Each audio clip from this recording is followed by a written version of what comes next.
Salatu vassalamu ala rasulillah, amma ba'd. Assalomu alaykum va rahmatullohi va barakatuh. Azizlar, bugun juda ham katta bir xursandchilik mana So'x tumanida, Xushyor qishlog'ida.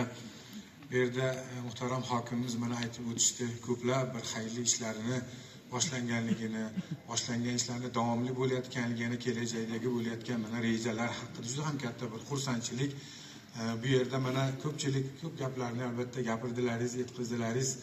Diniy sohadagi, mana diniy ma'rifiy sohadagi bo'layotgan yurtimizdagi islohotlarni eng katta bir ko'rinishlardan bittasi mana shu masjidni shu joyda demak bino qilinishligini o'zi ham muhtaram prezidentimizni siz bilan bu yurtda yashayotgan fuqarolarga, mo'min musulmonlarga toat ibodatlarni emin erkin qilish uchun yaratib berilayotgan imkoniyat va sharoitlarni bir kichkina bir mahsulini biz mana shu yerda ko'rib turibmiz. Bundan katta qanchadan qancha ishlar mana amalga oshirilyapti yurtimizda, alhamdulillah. Buning uchun hammamiz albatta shukronalik keltirishimiz lozim. Har bir ishda shukronalik.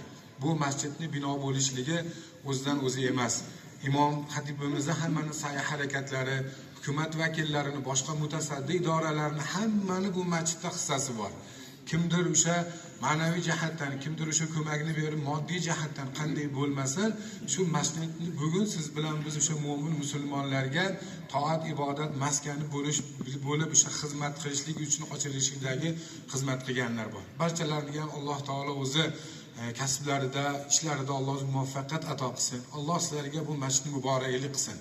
Bu masjid azizlar faqat 5 vaqt yoki namoz, juma o'qiydigan joy emas, balki shu xalqning tarbiyasi uchun, ma'naviyati uchun, ma'rifati uchun bizni mana shu ahli sunna va jamoa e'tiqoddan chetga chiqmasdan, mazhabdan chetga chiqmasdan, shu vatanni sevadigan, vatanni haqqiga duo qiladigan, vatanini yaxshi ko'rib xizmat qiladigan, shu mo'min musulmonlarning yetishib chiqishligida xizmat qiladigan bir maskan bo'lishini tilab qolamiz.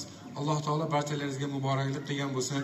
Men muhtaram muftiy hazratlari nomidan, viloyat bosh imom xatiblari nomlaridan ham sizlarga tabriklarni yetkazaman. Alloh sizlarga muboraklik qilsin.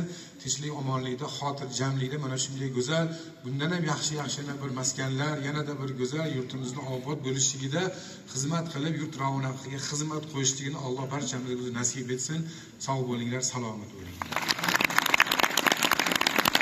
E'zozlaymiz. Inshaalloh shunaqa ustozlarimiz jamiyatda xizmati ko'paysin. Yoshlarga tarbiya, ibrat, namuna bo'ladigan ustozlarimizni qadrlab, mana Hazrati Ali Jome masjid shogirdlari nomidan Atayev Mujibullo ustozimizga umra yo'llanma.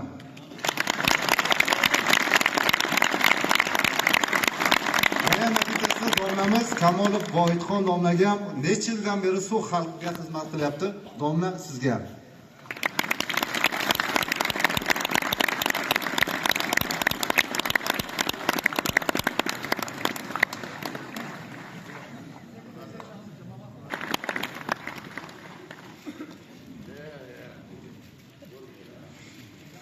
Yana bir tuhfamiz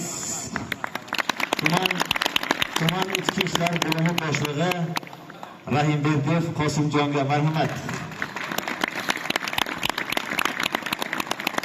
Tuman prokurorimiz, dunyodagi eng oddiy xokisor prokurorimiz Mirzo Karimov Sadraliga marhamat.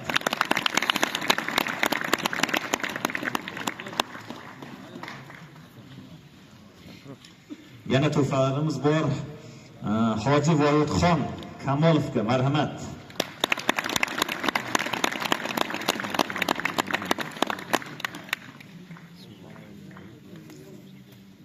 Mana keyingi tuhfamiz domla Alisher Naimovga marhamat. Keyingi tuhfa Xolmurod Mamajonovga.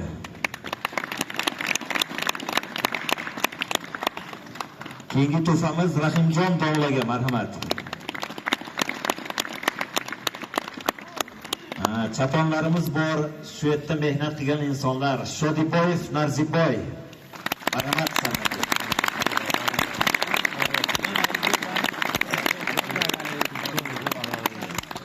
Mirzo Xo'jayev G'ulomjon aka.